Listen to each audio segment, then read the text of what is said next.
온 세상에 전파되리니 그제야 끝이 오리라. 아멘.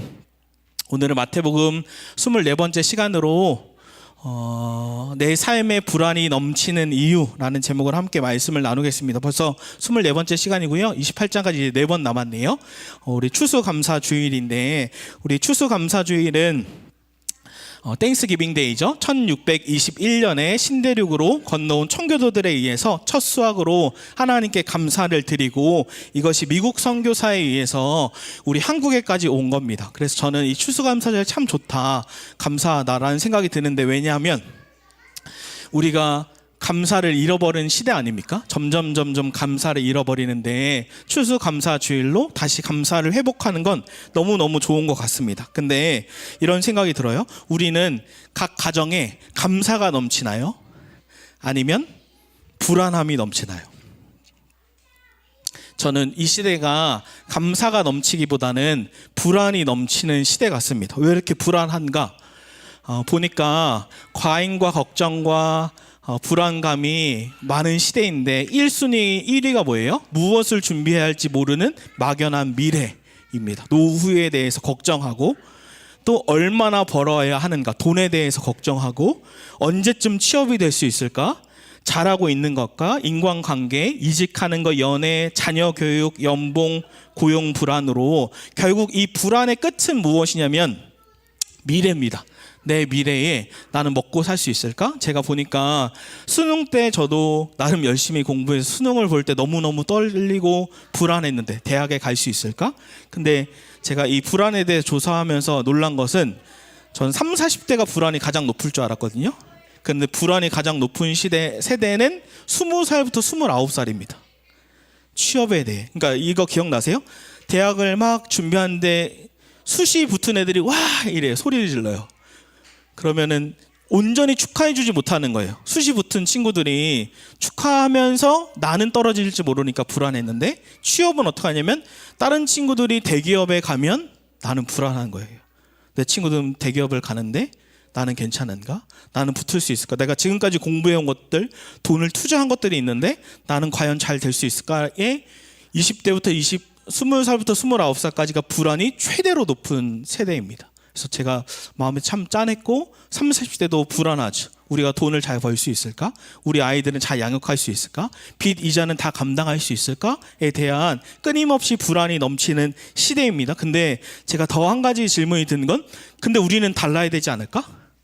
왜 예수 믿는 우리도 똑같이 세상 사람들과 왜 불안할까?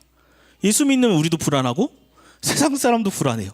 기독교는 그래도 평안이 있는 종교인데 왜 우리는 똑같이 세상 사람들과 다를 것 없이 미래를 향해 이렇게 불안할까라는 생각이 들었습니다. 그러면서 오늘 본문을 통해 제자들도 불안했구나. 내가 불안했던 것처럼 나는 목회를 잘 감당할 수 있을까? 사업을 잘 할 수 있을까? 우리가 불안한 것처럼 오늘 본문에 제자들도 불안해합니다. 우리 1절부터 3절 말씀을 읽어볼까요? 시작. 예수께서 성전에서 나와 가실 때에 제자들이 성전 건물들을 가리켜 보이려고 나아오니 대답하여 이르시되 너희가 이 모든 것을 보지 못하느냐? 내가 진실로 너희에게 이르노니 돌 하나도 돌 위에 남지 않고 다 무너뜨려지리라. 예수께서 감람산 위에 앉으셨을 때에 제자들이 조용히 와서 이르되 우리에게 이르소서 어느 때에 이런 일이 있겠사오며 또 주의 임하심과 세상 끝에는 무슨 징조가 있사오리까? 아멘. 제가 아마 목사님도 이스라엘에 졸업여행으로 가셨을 텐데 저도 갔거든요. 이때 마사다 사해 쪽인데 예루살렘은 아닙니다. 그때에 공성 토로라고 해서 이렇게 쌓아 올려서 전쟁을 하는 겁니다. 그때 이스라엘 민족들이 여기에 갇히면 전쟁할 때 어떻게 하냐면 쭉 둘러쌉니다. 그 다음에 기다려요. 언제까지 기다릴까요? 식량이 떨어질 때까지. 그래서 이때는 제가 찾아보니까 7개월을 기다리고 다 쓰러뜨린 거예요. 여기 흙을 쌓아 올린 다음에 여기를 공격하는 거죠. 이때 어떤 일들이 일어나냐면 아이들이 먼저 굶어 죽습니다. 그러면 요세푸스에 의해서도 문헌에도 기록되어 있는데 그 아이가 죽으면 삶아 먹는 거예요. 굶어 죽으니까. 근데 이걸 불안했던 거예요. AD 70년에 똑같이 성전이 파괴되는데 이때도 아이를 삶아 먹고 다 무너지는, 똑같이 둘러싸고 토성을 쌓아서 함락시키는 AD 세상 끝이 오리라 예수님께 물어보는 거예요. 예수님이 이 두 가지 의미인데 오늘 본문은 AD 70년에 성전이 파괴될 거야. 돌 하나도 남지 않고 다 무너질 거야 라고 얘기하시고, 동시에 신학적으로는 주님의 재림을 의미합니다. 전체에서. 성경 전체도 이야기하고요. 그러니까 제자들에게는 무엇이 두렵고 불안했냐면 성전이 파괴되면 이들한테는 세상이 끝나는 거예요. 성전 파괴에 대해서 두렵고 불안한 겁니다. 우리랑 똑같아요. 이들한테 성전 파괴가 무섭다면 저에게는 목회가 파괴되는 게 무섭고, 성도들에게는 사업이 파괴되는 게 무섭고, 돈이 파괴되는 게 무섭고, 자녀 양육을 잘 못한 것, 실패에 대한 두려움과 불안이 있는 거예요. 그러면 제가 이 설교를 준비하면서 우리 안에 궁극적인 불안은 무엇이면 돈인데, 돈만 있으면 이 불안이 해결될까? 라는 생각이 들었습니다. 돈에 대한 불안. 제가 흥미로웠던 건 박진영 씨 아시죠? 가수 박진영. 이 박진영 씨가 여러 가지 이야기들이 있습니다. 구원파에서 가족들이 있다. 또 그의 가르침이 잘못됐다. 저는 오늘 그걸 얘기하고 싶진 않고, 이 박진영 씨가 구원파에 대한 계속 이야기들이 있으니까 자기가 뭐라고 했냐면, 저는 구원파에서 배우지 않고 성경만 제가 스스로 팠습니다라고 얘기했지만, 오류가 있는 건 박진영 씨가 7년 대환란이라는 단어를 사용해요. 근데 성경에는 7년 대환란이 나오지 않습니다. 그러니까 그도 가르침을 받은 거예요. 제가 설교들을 한번 쭉 들어보는데 그의 가르침에 일단은 탁월함이 있습니다. 경험했던 게 돈에 대해서 벌었던 성공, 부, 명예를 다 잃었던 사람이니까 저는 그걸 못 잃었잖아요. 그 사람을 잃었잖아요. 그러니까 그것만으로 되게 매력이 있어요. 근데 저는 그의 가르침이 잘 됐다, 잘못했다를 얘기하고 싶지 않고 그의 삶을 한번 얘기하고 싶은데, 박진영은 돈도 최고로 벌었고 명예로도 다 이루었고 성공을 이룬 사람인데, 박진영 스스로가 나와서 뭐라고 얘기하냐면 다 이루었는데 불안했습니다. 다 이루었는데 행복하지 않았습니다. 돈도 다 있는데 불안하고 행복하지 않은 거예요. 그래서 박진영 씨가 한 게 무엇이냐면, 가정이 멀쩡히 있었는데 그 가정 이혼합니다. 자기가 그 큰 실수였다고 얘기를 해요. 이혼을 하면서 이 행복은, 또는 이 불안이 해결될 수 있는 건 마음껏 행복하게 사는 거다라고 생각하면서 뭘 했냐면 쾌락을 극도로 즐겼습니다. 그래서 매일 파티를, 그 모든 돈을 가지고 매일 파티를 이루면서 몇 달 동안 계속 하는데, 어느 날 파티를 다 하고 막 친구들, 연예인들이 다 술 취해서 아침에 깨어났는데 자기도 깨는데 현타가 온 거예요.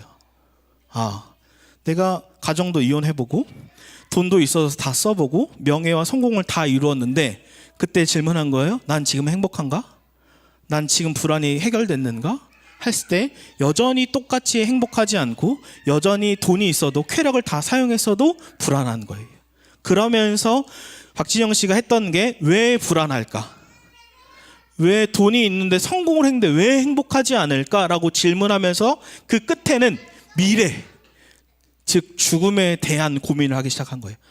이 죽음의 문제가 해결되지 않으면 백만장자가 되어도, 성공을 이루어도 이 불안과 행복은 끝날 수가 없구나 하면서 죽음에 대해서 연구하기 시작한 게 박진영 씨예요. 그게 신학이나 전 어떤 것을 얘기하고 싶은 것이 아니라, 돈으로도 해결되지 않는 것이 있구나. 전 돈이면 해결될 것 같은데 돈으로도 해결되지 않는 것이 있구나. 명예로도 해결되지 않는 것이 있구나. 그러면 어떻게 해야 이 미래에 대한 불안, 우린 감사하는 시대가 아니라 불안한 시대인데 어떻게 해야 이 불안의 문제가 해결되는가? 똑같이 예수님의 제자들이 성전이 파괴되고 세상 끝이 올 것에 대해서 불안하고 있을 때 예수님이 그 열쇠를 가르쳐 주는 거예요. 8절 말씀을 한번 읽어보겠습니다. 시작. 이 모든 것은 재난의 시작이니라. 아멘. 세상이 끝난 것 같지만 아니야, 재난의 시작이야 라고 하면서, 이 재난이라는 헬라어 오디는 사실 의역된 거예요. 재난이라는 언어의 뜻이 아니라 산통, 진통이라는 뜻입니다. 원어의 의미는. 그 말은 무엇이냐면 제 아내가 첫째, 둘째 출산할 때, 첫째를 출산할 때 진통이 오죠. 그때 막 시간을 나름 체크합니다. 근데 불안하죠. 진통이 계속 오니까. 그러니까 빨리 병원에 가요. 근데 뭐라고 그래요? 병원은 너무 빨리 오셨어요. 그래서 저희가 기억에 첫째에 유도분만을 해서 아이를 낳았던 기억이 있는데, 둘째 때는 좀 다르더라고. 아마 그때 제 기억에 처갓집에 있었던 것 같아요. 막 뭘 먹었던 것 같아요. 먹고 싶다 그래서. 근데 아내가 진통이 온 거예요. 그때 이제 뭐예요? 시간을 체크합니다. 진통이 얼마나 오는지. 진통이 길다가 점점 진통의 시기가 줄어들면 어떻게 해요? 이제 됐다, 열렸다 하고 병원에 가면 딱 잘 왔습니다 하고 둘째가 출산된 거거든요. 즉 무엇을 이야기하냐면 여기에 진통의 시작이야, 산통의 시작이야 라는 뜻은 무엇이냐면 기다림입니다. 불안을 이기는 힘은 기다리고 인내하는 거예요. 근데 세상도 똑같이 불안에 대해서 인내하고 기다리지 않나요? 저한테 기다리고 인내해야 되는 것이 무엇일까라고 생각해 보니까 전 목회에 대한 기다림, 목회에 대한 인내예요. 제가 한 가정에 오기를 계속 기도하는데 안 오잖아요. 그러면 저는 뭐라고 생각해요? 언제 오나? 제가 너무 솔직한가요? 언제 오나? 근데 제가 기도하면서 생각난 건 언제가 아니라 어떻게 기다리는가가 중요하구나. 예를 들어 성도님이 언제 사업이 대박이 나나? 언제 이게 클라막스로 되나? 언제 문제가 해결되나라고 고민할 때 언제가 중요한 것이 아니라 어떻게 인내하고 어떻게 기다리는가가 중요한 겁니다. 그래야 기다릴 수 있기 때문이에요. 어떻게 기다리는가, 어떻게 인내하는가, 이것이 오늘 본문에 있습니다. 13절과 14절입니다. 우리 읽어볼까요? 13절 14절 시작. 그러나 끝까지 견디는 자는 구원을 얻으리라. 이 천국 복음이 모든 민족에게 증언되기 위하여 온 세상에 전파되리니 그제야 끝이 오리라. 아멘.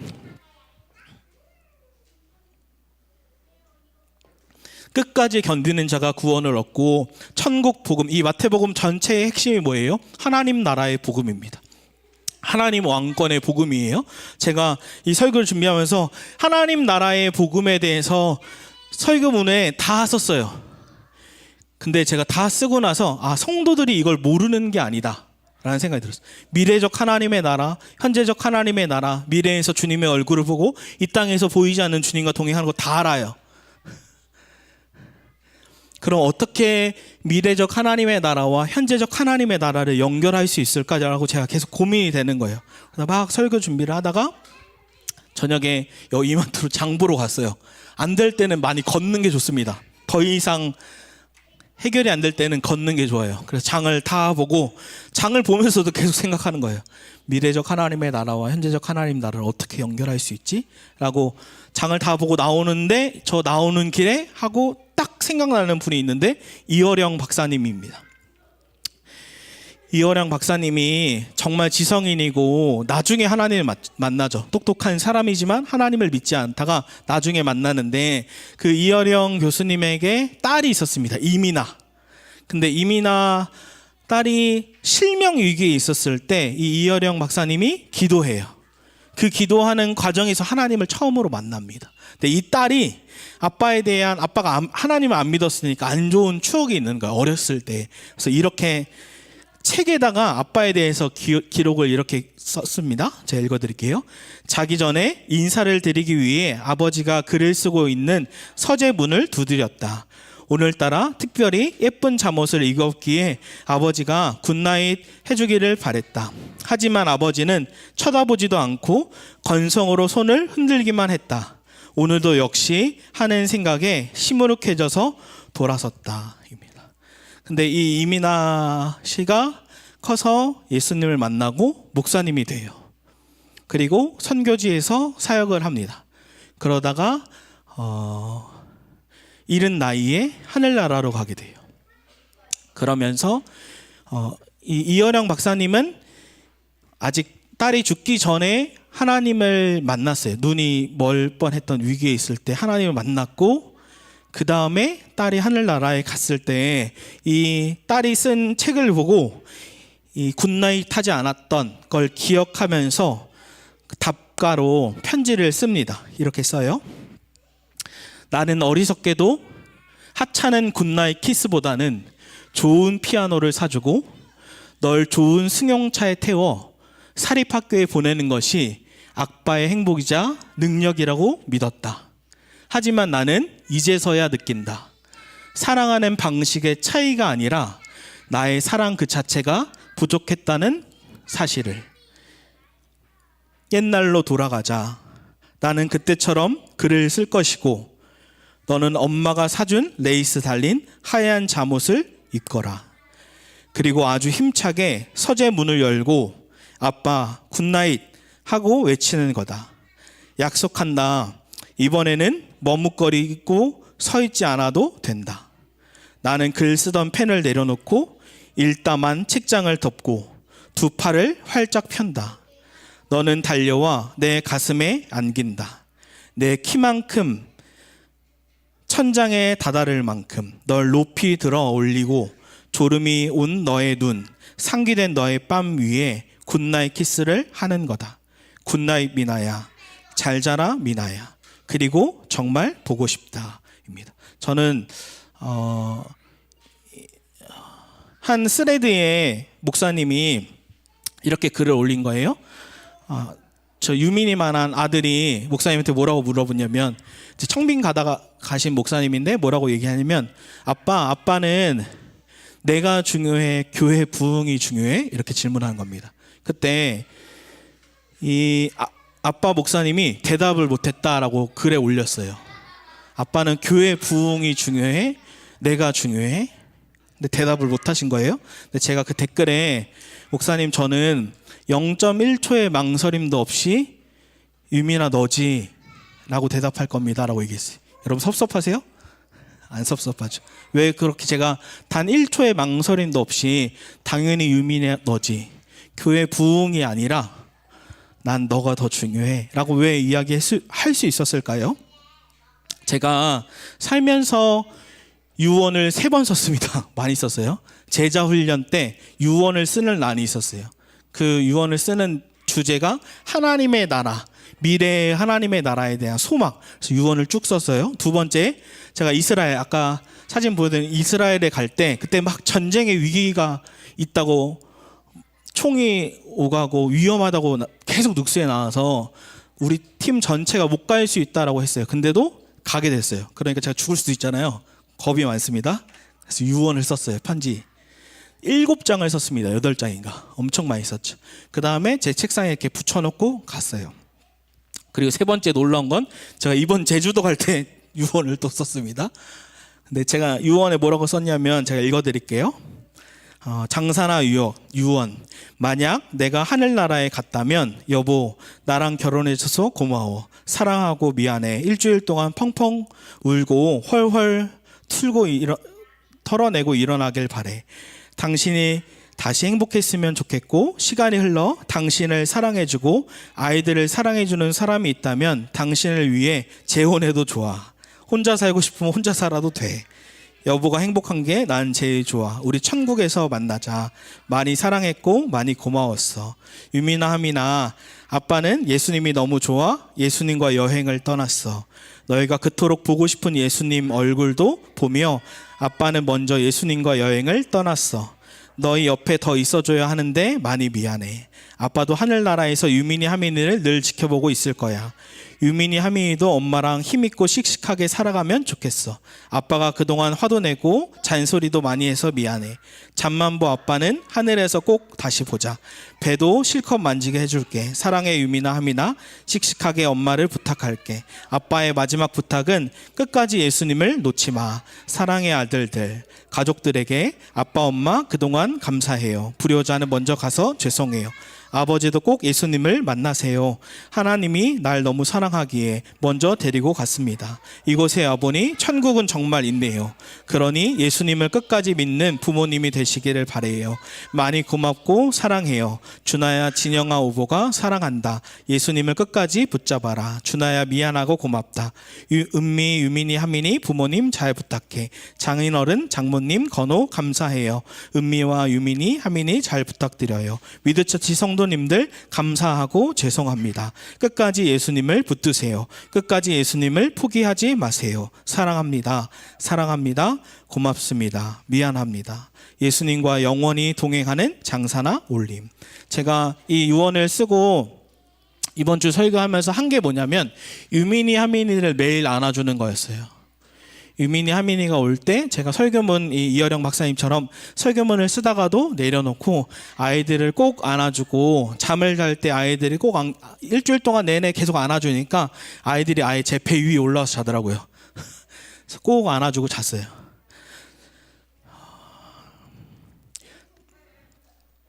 우리는 오늘 설교의 제목인 어떻게 이 불안이 넘치는 시대에 어떻게 불안하지 않을 수 있을까요?